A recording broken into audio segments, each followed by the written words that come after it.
Your Worst Nightmare. I'm Jason Horton. I'm Rebecca Lieb. And this is Ghost Town.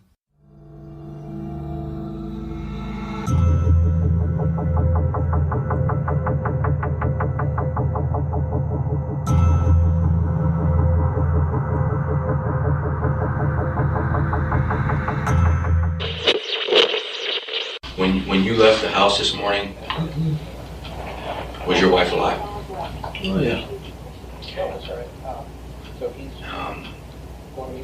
What would you say if I told you that I don't think she was? Today we're discussing a case that's more complicated than it appears, a lot like the relationship within it. We try not to talk too much about religion or religious upbringings. A lot of the things that we talk about are much more nuanced and textured, but I believe religion plays a bit of a part in this case, as does some other, again, very complicated issues. But I'm not going to talk too much, not giving you too much introduction on this. I'll let you decide what fueled and motivated the murders of Sherry Weiss and her two children, Gavin and Garrett Coleman. Chris Coleman worked long hours, day in and day out, to have his own piece of Columbia, Illinois. Growing up just a couple towns away, Chris is raised fiercely religious, speaking in tongues, handling snakes, and devoting himself to the Lord. But Coleman dreams of becoming more than the son of evangelical pastors, to make something of himself and buy a home in Columbia. Columbia is reserved for the best of the best, he reasons, and he has big plans to get there. After high school, Chris enrolls in the Army and gets stationed at Lackland Air Force Base in San Antonio, Texas. In May of 1997, Chris meets Sherry Weiss at a K-9 training seminar.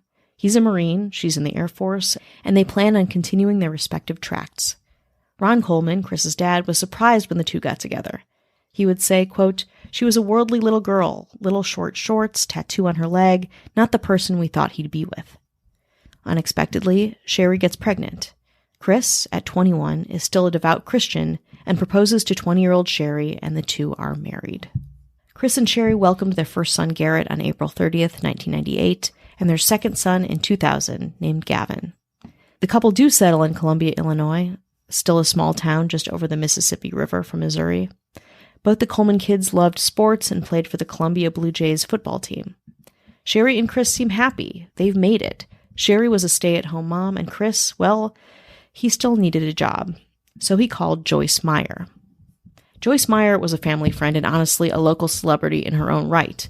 She found huge success as a televangelist and head of an international Christian ministry called, appropriately, Joyce Meyer Ministries. Joyce hired Chris to work her security team at the ministries, and Chris excelled at the job. He quickly rose through the ranks to become Meyer's personal bodyguard, earning him a salary upwards of $100,000 and a down payment on a 2-story house. Chris Coleman really has it all: a loving family, a great job, and a beautiful new home. Until May 5th, 2009. At 6:43 a.m. on May 5th, Columbia Police Chief Justin Barlow and Officer Jason Donjon receive a call from Chris. He's at the gym in St. Louis County, about 40 minutes away. Chris can't reach Sherry. He's tried texting and calling her multiple times, so he asks Barlow to do a wellness check. Barlow, who is also a friend and Chris's neighbor, agrees. When he arrives at the Coleman home, he discovers that a basement window has been opened. The two officers enter the basement and make their way through the house, but Barlow notices something disturbing. Red spray paint everywhere. Giant words scrawled on the home's pristine walls, saying, in unhinged lettering, quote, "I am always watching, you have paid, and, quote, punished." The scene becomes even more horrifying when the officers go upstairs. Donjon goes towards the master bedroom, so Barlow turns the other way and goes into one of the kids' rooms. A little boy in bed, half-covered, looking like he's sleeping, except that his skin is grayish and mottled, his limbs rigid. Barlow hears Donjon call out. He's found Sherry. Patton then finds Gavin, and when Barlow moves to the doorway and sees the second child dead, he tries his best to keep it together. "This might be our guy. Limit what we have to tell him," Donjon warns as they go back downstairs. Barlow nods. "They didn't make it, Chris," he said. "They didn't make it." Asked to stay outside, Chris Coleman doesn't protest. He just sits on the ground and sobs. Then he pulls out his phone and calls his father. Garrett and Gavin are dead of strangulation, as is 31-year-old Sherry, also dead from strangulation.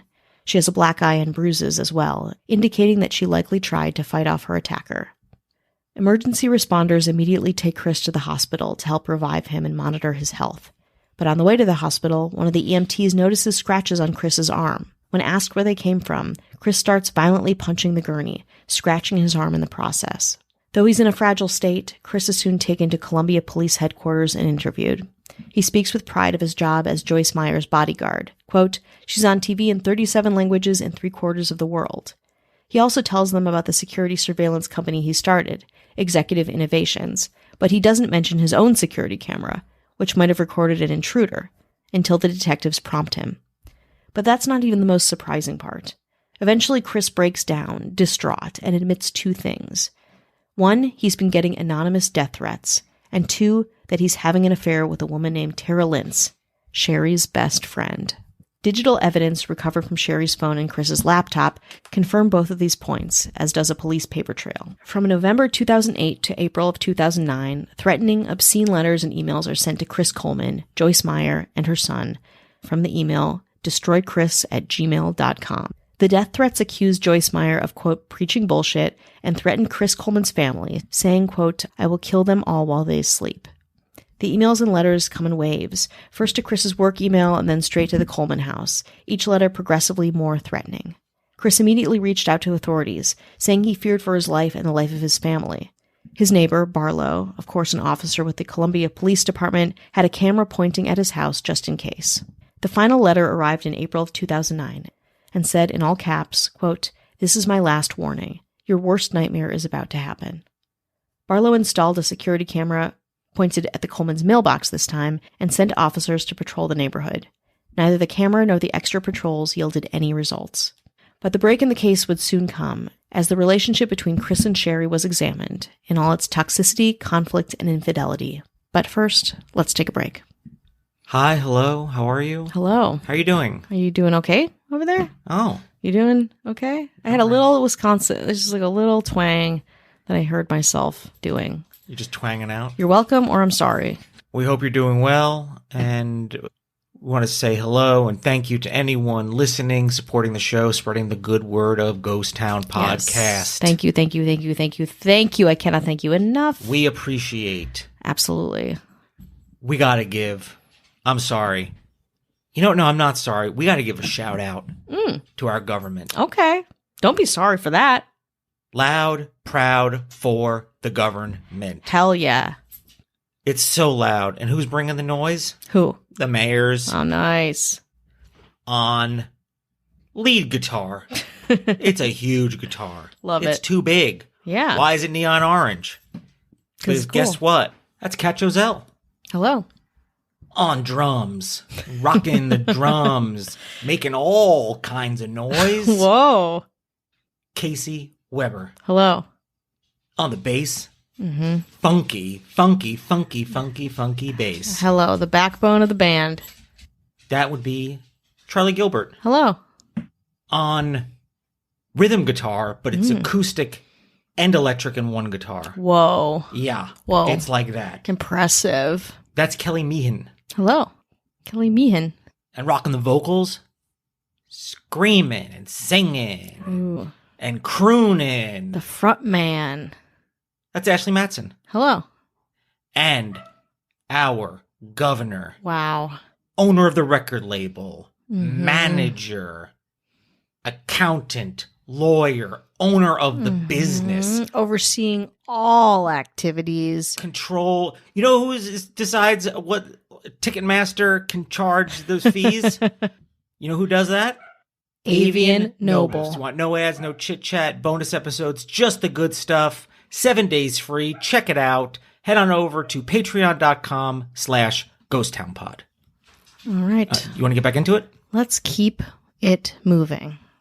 So the investigation is continuing. Authorities, of course, realized that Chris and Sherry's relationship was far from perfect. Along with Chris being more conservative and straight-laced and kind of buttoned up, Sherry is more fun-loving and warm. But the two, aside from their personalities and some of these character traits, fought about a number of things, starting with Chris's job. Joyce Meyer frequently traveled for speaking engagements, which meant Chris was traveling more than he was home.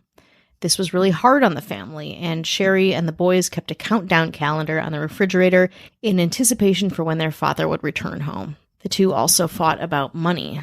Chris made over $100,000 per year, but Sherry spent money quickly, shopping, traveling herself, donating to charities. It was no secret that Chris was frustrated with Sherry's spending, which organically led to a third problem, lack of affection in the relationship.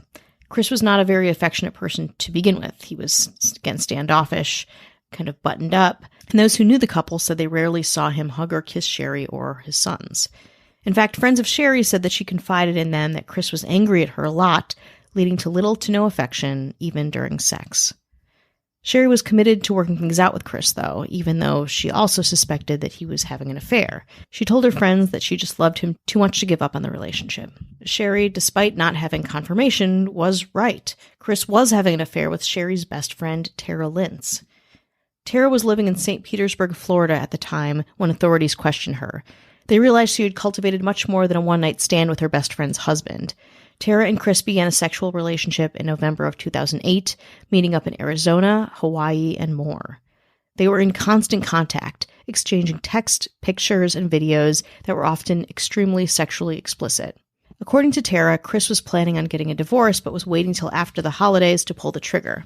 Quote, "We talked about it a while back, about possibly maybe splitting up or something, you know. It never happened, obviously," Chris said, adding that they got counseling and that things had been going awesome. He failed to mention that Tara and Chris talked about their own future together, their own family, their own marriage. But talks turned into fighting, and fighting turned into an ultimatum from Tara to Chris. Sherry or herself. Joyce Meyer, Chris's boss, was oddly unresponsive when she heard about the Coleman family deaths. A pastor and public figure, she stayed out of the way of the investigation and was not particularly helpful. In Meyer's interview, investigators realized that she secretly hated Sherry, thinking the lapsed Catholic was holding Chris back from his true evangelical calling and path. As Major Case Squad Jeff O'Connor collects the vast amount of footage and evidence from letters, surveillance cameras, laptops, and cell phones, Sherry's heartbroken family prepare for a funeral. On May 9, 2009, a memorial service for Sherry, Gavin, and Garrett Coleman is held at Evergreen Cemetery in Chester, Illinois. Days later, Sherry's family had the bodies brought to a funeral home for a visitation. Chris Coleman seemed distracted at the memorial service and does not attend the visitation. Under O'Connor's watchful eye, computer and data specialists inspect Chris's laptop and emails, while handwriting analysts pore over the notes and spray-painted messages. Forensic examiners piece together police paperwork and the autopsy reports, realizing that Sherry and her children were likely killed as early as 3 a.m., the morning of May 5th. During this whole process, evidence is also recovered from a stretch of Interstate 255 near the Jefferson Barracks Bridge, the same route Coleman would typically take going to and from the gym. However, cell phone tracking showed Chris took a longer route home to meet Officer Barlow on the fateful morning of May 5th. Despite taking a different route home, O'Connor realizes the immense amount of evidence pointing straight to Chris Coleman. The more of Sherry's friends he talks to, the more he realizes Chris wasn't very good at hiding secrets. For example, the Saturday before the murders, Chris went to a Veda Pure Nature salon in Columbia for a trim, where Sherry joined him. The boys were camping with friends, so the Colemans were, quote, going on a date later that night, stylist Emmy Worthen remembers, quote, and they were both really excited about it. We stood in the window and watched them leave and said, oh my gosh, they're so cute. Another friend, Vanessa Rigorix, remembers the couple being aspirational until recently. Quote, I always thought of them as the American family, the perfect family, she said. Everybody would want their children like these two boys. Polite, always helpful. They had a heart of gold. Then Riedrich and her fiancé went on a double date with Chris and Sherry the Saturday before the murders. She teased Chris about his new hair, saying, what's up with that hair, Chris? He said, I'm a changed man. Don't you like it? Chris then drank more than she'd ever seen. Usually he stopped at 1 or 2 beers, but that night he pulled out a big bottle of hard liquor, saying he'd gotten it on one of his trips. Sherry was also drinking more than she usually did. She asked for another Corona, and Rigorix said Chris snapped at her, quote, get up off your ass and get it yourself, you lazy bitch. In 5 years, Rigorix had never once heard him speak to Sherry that way. At that point, Rigorix decided to cut the night short. More and more friends say Sherry was concerned about Chris, that he was moody, sometimes even violent. Sherry also confided in a friend, saying, quote, if something happens to me, Chris did it. Meanwhile, digital investigators were able to determine the IP address in which the Destroy Chris emails were originating from. Chris Coleman's own laptop. They also realized the letters had several misspellings in common with known writings from Chris Coleman. Chris's guilt is calcified when O'Connor performs a final review of Detective Barlow's security cam footage. O'Connor sees that on the morning of the murders, Chris left the house at 5:43 a.m., almost 3 hours after his family had been killed. Chris Coleman was arrested on May 19, 2009, at his parents' home in Chester, Illinois, and charged with 3 counts of first-degree murder. Police said Coleman was at the root of everything: the murder of his wife and children, the affair, even the threatening letters. While Chris and Tara had their affair, Chris's love bordered on obsession, she would say. He kept perverse logbooks of her favorite songs, account usernames, passwords, the size of her panties, the name of their future kids. Most damning in Chris's files on Tara was a section that said, quote, "The day that Tara changed my life, 11/5/08. The very same month the threatening emails and letters began. After Chris killed Sherry and the boys in the early morning of May 5th, he spray-painted the walls to make it look like someone else killed his family." Hours later, Chris grabbed his workout gear and left for the gym. The trial was chaotic, with prosecutors trying to convince the jury that Coleman wanted Sherry to be the one to divorce him, so he could look like the innocent one. Quote, "I believe he became so enraptured by Tara Lintz, but he couldn't get divorced in his own mind, because then he'd lose his $100,000 job a year with Joyce Meyer Ministries," he said. Quote, "They frown on divorce, if it's your fault." The prosecutor believed Coleman was hoping to make a clean break before anyone caught on about the affair. In a videotaped deposition, Joyce Meyer confirmed her ministry's zero tolerance of adultery. Quote, "If he would have been having an adulterous affair while he was still married, then it could have definitely affected his job," said Meyer. But on May 5th, 2011, the 2-year anniversary of the murders, the jury didn't think Coleman was innocent in any respect, especially after learning he had texted Tara from his wife and son's funeral. The jury deliberated for 15 hours. They found Chris Coleman guilty on all counts. In 2020, he petitioned for a new trial, but was denied, finishing out his sentence of life without the possibility of parole, a punishment for crimes that defied nearly everything Chris Coleman valued, or said to value, about his picturesque life.